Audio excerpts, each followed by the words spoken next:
कहानी की शुरुआत होती है पुराने जापान में। हम आको नाम की एक जगह को देखते हैं जहां अब भी जमींदारों का राज है। कुछ सामुराई एक अजीब से लड़के को पकड़ कर ले आए।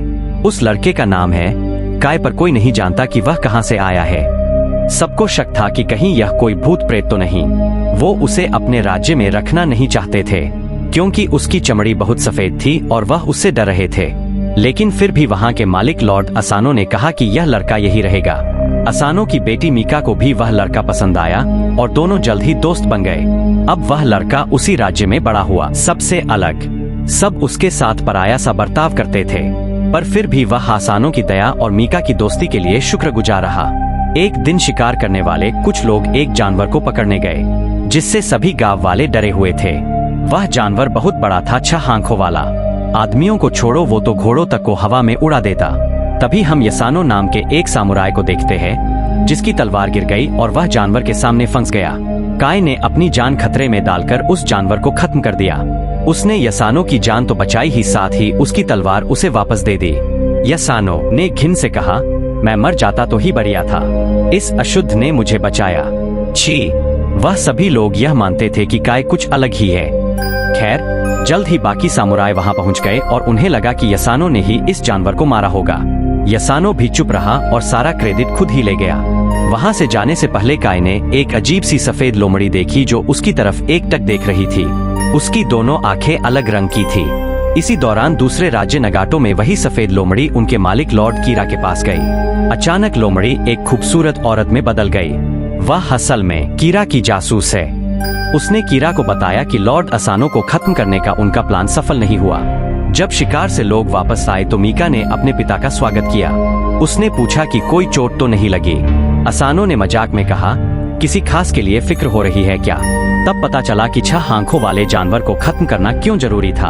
आंखों में शोगन नाम का एक बड़ा टूर्नामेंट होने वाला था जो कि एक बहुत बड़ी बात थी। सब कुछ बिल्कुल सही होना चाहिए। इसमें असानो मीका के काम से बहुत खुश हुआ। उसने कहा कि अगर तुम्हारी माँ आज जिंदा होती तो बहुत गर्व होता तुम्हारे ऊपर। उस रात मीका काय के पास गई। काय को बहुत चोट लगी थी तो मीका ने उसका ख्याल रखा। इसके बाद मीका ने यसानो की बात छेड़ी। उसने बताया कि जब सब लोग उसकी तारीफ कर रहे थे तो उसकी आंखों में शर्म थी। काय समझ गया कि मीका जानती है क्या हुआ होगा। उसने तुरंत कहा कि मुझे कोई दिक्कत नहीं चाहिए, तुम जाओ यहाँ से। साथ ही काय ने यह भी कहा कि मैं हमेशा तुम्हें चाहता रहूंगा, लेकिन मेरी जगह अलग है, तुम्हारी अलग। जल्द ही बड़ी धूमधाम से शोगुन का दिन आ गया। एक औरत दिखाई पड़ती है जो जानी पहचानी सी लग रही थी। उसकी आंखें भी 2 रंग की है, बिल्कुल उसी लोमड़ी जैसी जो हमने जंगल में देखी थी। काय को यह बात अजीब लगी तो वह ओइशी को बताने गया। दोनों को ही यह पता नहीं था कि उसका बेटा शिकारा उनकी बातें सुन रहा है। काय ने कहा कि हमारे बीच में एक जादूगरनी है, पर ओइशी ने याद दिलाया कि सिर्फ राक्षस ही जादूगरनी का असली चेहरा देख सकते हैं। तुझे कैसे पता यह सब? अगले दिन त्योहार फिर से शुरू हुआ और लॉर्ड कीरा वहां आया। उसने लॉर्ड असानो से तमीज से बात की, पर दिल ही दिल में तो दोनों एक दूसरे से बहुत नफरत करते हैं। कीरा ने कहा, वाह, बहुत अच्छी रखेल है तुम्हारे पास। बहुत गुस्से में असानो ने जवाब दिया कि मेरी बेटी है, यह समझा, तमीज से बात कर। नाटक के बाद अब समय था दोनों देशों के बीच में मुकाबले का। लॉर्ड कीरा का योद्धा कमाल का था। सब लोग उससे काफी इम्प्रेस हो गए। कीरा ने चिढ़ाते हुए मीका से कहा, चिंता मत करो, मुझे यकीन है कि तुम्हारे पिता का चुना हुआ योद्धा भी उतना ही ताकतवर होगा।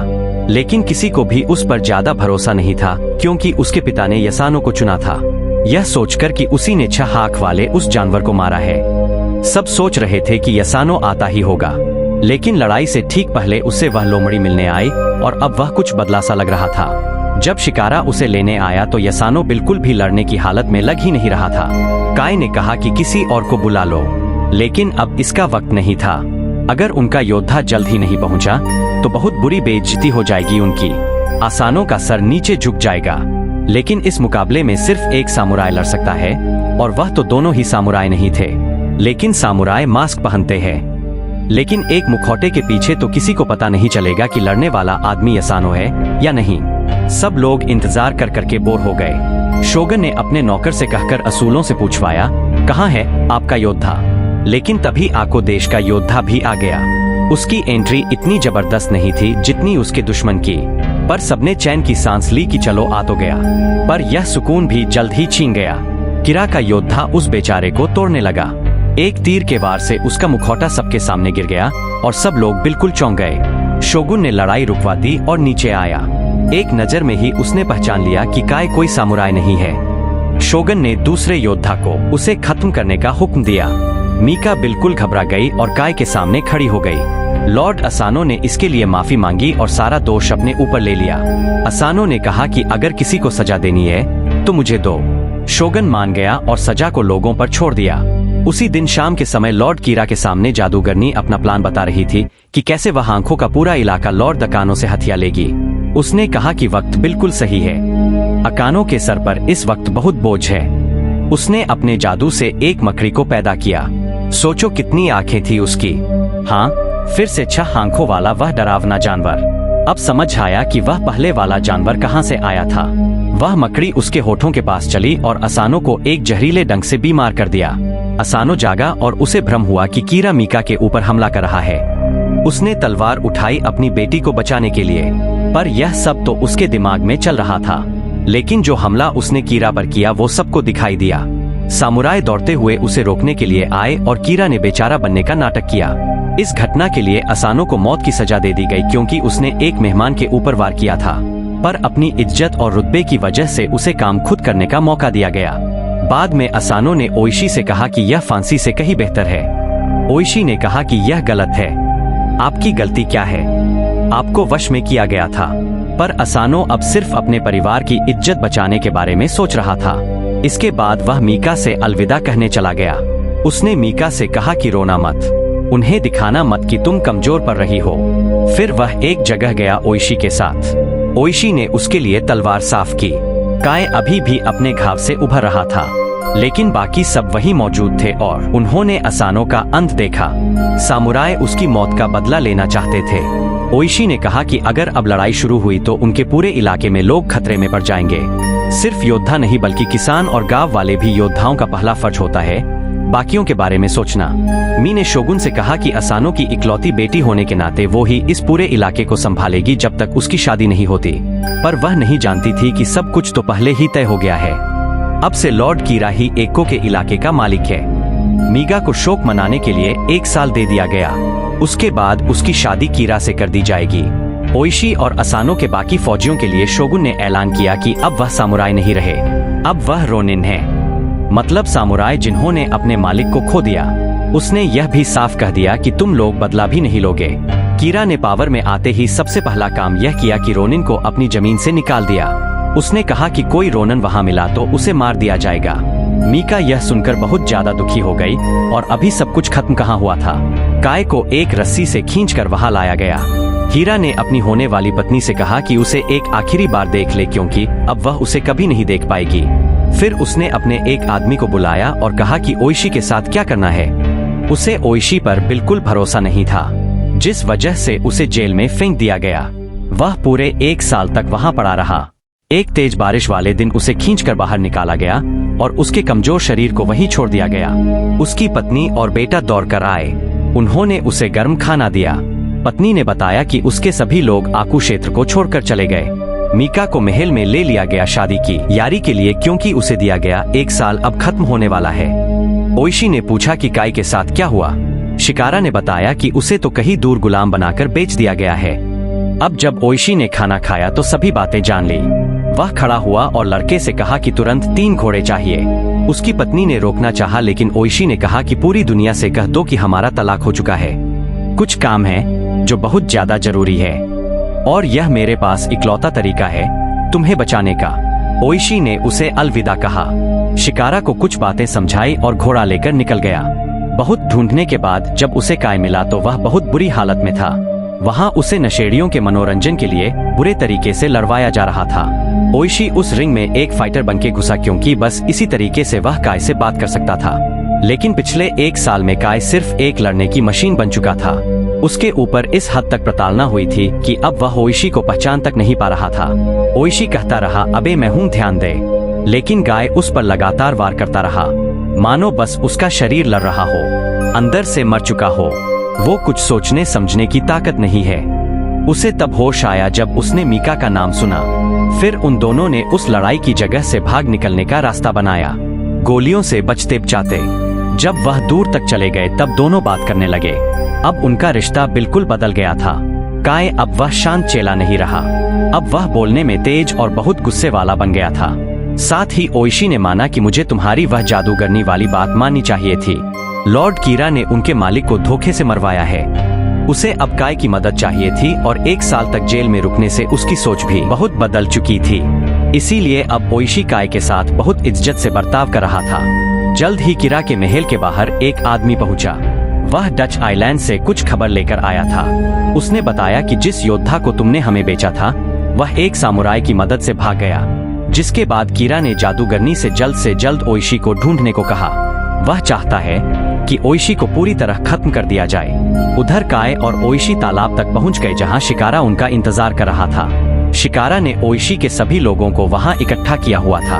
उसने कहा कि उसके पास एक प्लान है, लेकिन यह प्लान शोगुन के हुक्म के खिलाफ था।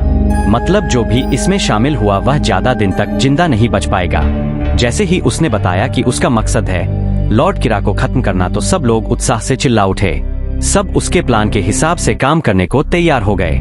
किले में बहुत से गार्ड्स मौजूद है, बहुत सुरक्षा है, इसीलिए उन्हें पता करना होगा कि कीड़ा अपने मंदिर के दौरे पर कब जा रहा है। उन्हें और लोगों की भी जरूरत है और तलवारों की भी।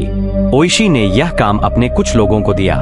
उनमें से एक आदमी काय पर गुस्सा हो गया, उस पर हमला करने की कोशिश की, यह कहते हुए कि वह एक सामुराई नहीं है। ओइशी ने उसे रोका और कहा कि तुम भी नहीं हो, हम में से कोई सामुराई नहीं है अब। फिर हर एक टीम अपने अपने काम पर चली गई। जल्द ही ओइशी और काय युत्सु नाम की एक जगह पर पहुंचे जो कि तलवार बनाने वालों का एक गांव था। वो जगह ऐसी लग रही थी मानो कोई सुनसान नगरी हो। एक भी आदमी नहीं दिख रहा था। जैसे ही उन्होंने कुछ सिपाही देखे तो ईशी ने कहा कि जी हम तो किसान हैं, कुछ औज खरीदने आए थे। सिपाही ने कहा कि अब यह लॉर्ड कीरा का गांव है। सैनिकों ने शिकारा के हाथ देखकर यह कहा कि यह किसान के हाथ तो नहीं लगते। काय समझ गया कि क्या होने वाला है और उसने तुरंत उन फौजियों के ऊपर हमला बोल दिया।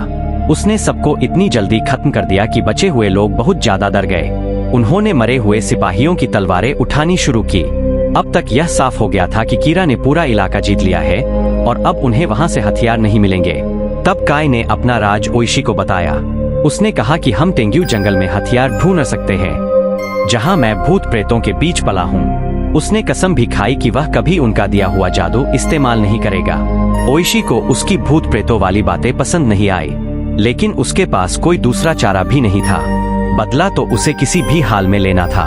तभी उनका एक आदमी लॉर्ड कीरा के अगले दौरे की जानकारी लेकर आया, लेकिन अचानक वह एक सुंदर लड़की से मिला और उधर ही उलझ गया। उसकी आंखें बहुत अलग थी। उसने पूछा तुम्हारा नाम क्या है? उधर ओइशी के लोग संभलकर जंगल में घुसे। उन्होंने उत्तर दिशा के बारे में पूछा और काई ने कहा कि वहाँ भूत है। इसके बाद ओइशी और काई एक अंधेरी गुफा में घुस गए, जबकि बाकी लोग बाहर ही रुके हुए थे।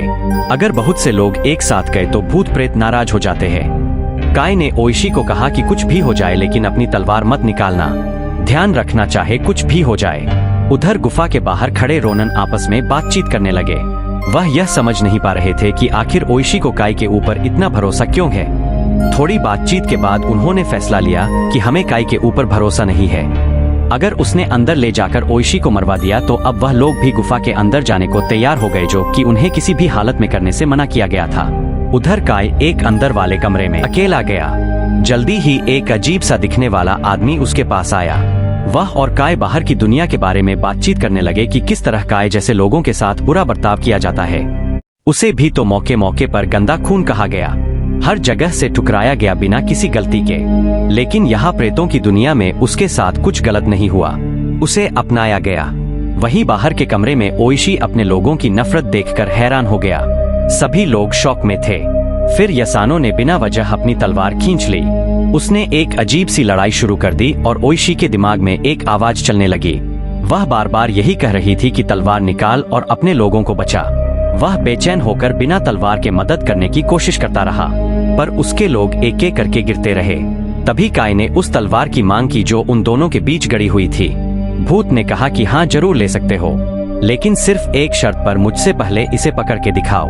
दोनों हवा में एक दूसरे की तरफ उड़े पर काय बहुत तेज था। उस भूत को यह देखकर बहुत खुशी हुई कि काय में अब भी उतनी ही तेजी है। उधर दूसरे कमरे में सब कुछ उल्टा पुल्टा हो रहा था। ओइशी के लोग कभी गुफा में आए ही नहीं थे। यह सब सिर्फ उसका भ्रम था। यह ओइशी की लगन और भरोसे की एक परीक्षा थी। जब काय वापस आया तो उसके पास कई तलवारें थी। अब सभी रोनिन वापस आंखों के बाहर आ गए। इसोगाई वहीं पर था और उसने कहा कि लॉर्ड कीरा आज रात केला छोड़ने वाला है। ओइशी ने उसका संदेश तो ले लिया, लेकिन इस बात पर ध्यान नहीं दिया कि इसोगाई की आंखें धुंधली हो गई थी। शिकारा भी लड़ाई में शामिल होना चाहता था, पर उसके पिता ने मना कर दिया, जिसके बाद वह एक बूढ़े आदमी के साथ पीछे रुक गया। रात का समय हुआ और रोनिन चुपके से जाल में घुस गए। एक बहुत ही लंबे बालों वाला इंसान पूजा कर रहा था। उसे बस ओइशी के पास आने का इंतजार था। फिर अचानक उसने पलट कर देखा, यह वही जादूगरनी है। उसके हाथ के एक इशारे से आसपास आग लग गई। बहुत लोग मारे गए। कुछ रोनिन बुरी तरह घायल हो गए। किले में जादूगरनी ने लॉर्ड कीरा को एक तलवार दी और कहा कि यह पहले ओइशी की थी। फिर उसने मीका को चिढ़ाते हुए बताया कि कैसे मैंने अकेले तुम्हारे बाप की बची खुची फौज को भी खत्म कर दिया। उनकी बातचीत के दौरान जादूगरनी ने अपना एक खंजर मीका के पास ही छोड़ दिया, जिसके बाद मीका को एक आइडिया सूझा। उधर रोनिन के कैंप में हमें पता चला कि जादूगरनी गलत थी। हाँ, बहुत लोग घायल हुए थे पर ज्यादातर बच गए। ओइशी ने माना कि मेरी गलती है, हमें इतना इंतजार नहीं करना चाहिए था। हमें अब तुरंत बदला लेना होगा, चाहे हार हो चाहे जीत। अगर वह मरेंगे तो भी इज्जत के साथ। तभी काय ने कहा कि हम अभी भी शुरू किया हुआ काम खत्म कर सकते हैं। अब जब वह हमला करेंगे तो उन्हें बहुत बड़ा फायदा मिलेगा, क्योंकि कीरा को लगता है कि वह सब मर चुके हैं और सुबह ही उन्हें हमला करने का एक और मौका मिल गया। काय ने वहां से जाते हुए नाटक करने वालों के ग्रुप को पहचान लिया। उनकी टीम पहले भी इस इलाके में नाटक कर चुकी थी। जब उन्हें रोका गया तो कलाकारों ने कहा कि हम लॉर्ड कीरा की शादी में खेल दिखाने जा रहे हैं। जिसके बाद सभी रोइंस ने एक नया प्लान बनाना शुरू किया और उन्हें इस बात का भी पूरा यकीन था कि संभावना है हम वापस नहीं आएंगे, और यह बात भी वह अच्छे से जानते थे कि यह कितना खतरनाक है। हो सकता है उनकी जान भी चली जाए। उन्होंने अपनी एक कहानी लिखकर तैयार की ताकि अगली पीढ़ी को पता रहे कि उन्होंने क्या किया और क्यों। सबने उसके ऊपर साइन किया, काय ने भी। अब वह उनके बीच पराया नहीं था। यसानो ने भी सबके सामने बताया कि उस 6 आंख वाले जानवर को काय ने मारा था।